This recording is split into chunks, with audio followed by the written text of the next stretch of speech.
YS Jagan గారిని CBI arrest చేసిన కొన్ని రోజులకి ఇన్వెస్టిగేషన్ కాల్ డేటా మీడియాకి రావడంతో ఆ విషయంలో వైఎస్ జగన్ గారికి సపోర్ట్ చేస్తూ సుప్రీంకోర్టులో జగన్ గారి తరపున ఫస్ట్ టైం ఫైట్ చేసిన వ్యక్తి రఘురామకృష్ణరాజు గారు. అలాంటి వీరిద్దరి మధ్యన ఇష్యూస్ ఎందుకు నేషనల్ వైడ్ గా హాట్ టాపిక్ అయ్యాయి అండ్ రఘురామకృష్ణరాజు గారి family, education, business and political entry కోసం కంప్లీట్ గా తెలియాలి అంటే ఈ వీడియోని చివరి వరకు తప్పకుండా చూసి ఛానల్ ని సబ్స్క్రైబ్ చేయడం మర్చిపోవద్దు. అది మాకు చాలా సపోర్ట్ గా ఉంటుంది. రఘురామకృష్ణరాజు గారికి పిల్లనిచ్చిన మామగారు గోకరాజు సుబ్బరాజు గారు. ఈయన RRR గారి ఫాదర్ కి బావగారు అవుతారు. గోకరాజు సుబ్బరాజు గారు కాంగ్రెస్ కి ఆంధ్రప్రదేశ్ లో మొట్టమొదటి డిప్యూటీ చైర్మన్. ఆయనకి నెహ్రూ గారి ఫ్యామిలీతో చాలా మంచి రిలేషన్ ఉండేది. అంతేకాకుండా అక్కినేని నాగేశ్వరరావు గారు, వైఎస్ రాజశేఖర రెడ్డి గారి ఫ్యామిలీతో చాలా క్లోజ్ గా ఉండేవారు. ఈయనకి శిరీష్ ఫార్మా అనే ఫార్మాస్యూటికల్ కంపెనీ విజయవాడలో ఉండేది. RRR కి ఈయన కూతురు రమాదేవిని ఇచ్చి మ్యారేజ్ చేసేసరికి ఆమె Shirish pharma production related management work చూసుకుంటున్నారు. RRR గారు బిజినెస్ లైఫ్ భీమవరం ఏరియాలో రైస్ బ్రాన్ ఆయిల్ కంపెనీతో స్టార్ట్ అయింది. 1992లో RRR గారి ఫ్యామిలీ హైదరాబాద్ షిఫ్ట్ అయ్యి అదే సంవత్సరంలో కనుమూరి హోల్డింగ్ ప్రైవేట్ లిమిటెడ్ కంపెనీని స్టార్ట్ చేశారు. ఈయన 1996లో ఈస్ట్ గోదావరిలో పవర్ ప్లాంట్ పెట్టడానికి ట్రై చేశారు. ఆ తర్వాత కంపెనీ పేరు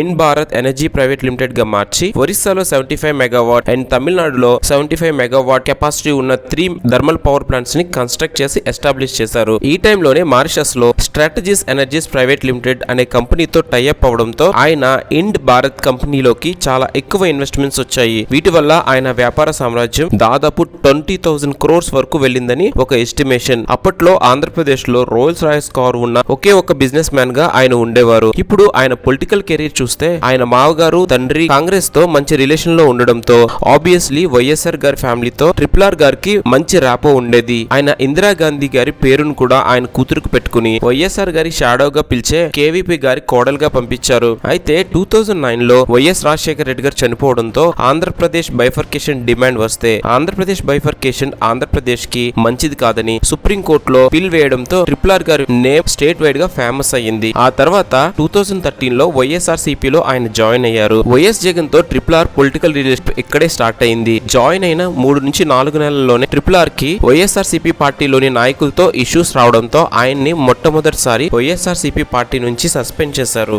దీంతో 2014 ఎలక్షన్స్ కి ముందు బీజేపీలో జాయిన్ అయ్యి నర్సాపురం ఎంపీ టికెట్ బీజేపీ తరపు నుంచి తెచ్చుకుని క్యాంపెయిన్ కూడా స్టార్ట్ చేశారు. RRR గారికి నర్సాపురం ఎక్స్ ఎంపీ కనుమూరి బాపిరాజు గారు బాబాయ్ అయితే గోకరాజు గంగరాజు గారు మేనమామ అవుతారు. RRR గారు రాజ్నాథ్ సింగ్ లాంటి వాళ్ళ సపోర్ట్ తో టికెట్ తెచ్చుకున్న విశ్వ హిందూ పరిషత్ ఇంటర్నేషనల్ చైర్మన్ గా ఉన్న అశోక్ సింఘాల్ సపోర్ట్ తో గోకరాజు గంగరాజు గారు ఆ టికెట్ తనకు వచ్చేలా చేసుకున్నారు. ఆ ఎలక్షన్స్ లో గోకరాజు గంగరాజు గారు నర్సాపురం ఎంపీగా గెలిచారు. అయితే RRR గారు కొంతకాలం బీజేపీలోనే కంటిన్యూ అయిన 2018లో టీడీపీ అండ్ బీజేపీకి ఇష్యూస్ రావడంతో ఆయన టీడీపీలో జాయిన్ అయ్యి 2019 ఎలక్షన్స్ కి నర్సాపురం ఎంపీ సీట్ తెచ్చుకున్నంత పని చేశారు. కానీ టీడీపీ టికెట్ చివరిలో మిస్ అవడంతో వైఎస్ఆర్సీపీనే ఆయన్ని పిలిచి 2019 నర్సాపురం ఎంపీ టికెట్ ఇవ్వడంతో ఆయన ఎంపీగా పోటీ చేసి గెలిచారని చాలా ఇంటర్వ్యూస్ లో ఆయన మెన్షన్ చేశారు. సో ఈ విధంగా 2013లో వైఎస్ఆర్సీపీలో వైఎస్ జగన్ గారి మీద ఇష్టంతో జాయిన్ అయిన 3 నెలలకే సస్పెండ్ అయిన ఆయన్ని పిలిచి వైఎస్ఆర్సీపీ ఎంపీ టికెట్ ఇచ్చి ఆయన గెలిచిన 6 నెలలకే మళ్ళీ వైఎస్ఆర్సీపీ పార్టీకి ఆయనకి డిఫరెన్సెస్ స్టార్ట్ అయ్యి వైఎస్ఆర్సీపీ మీద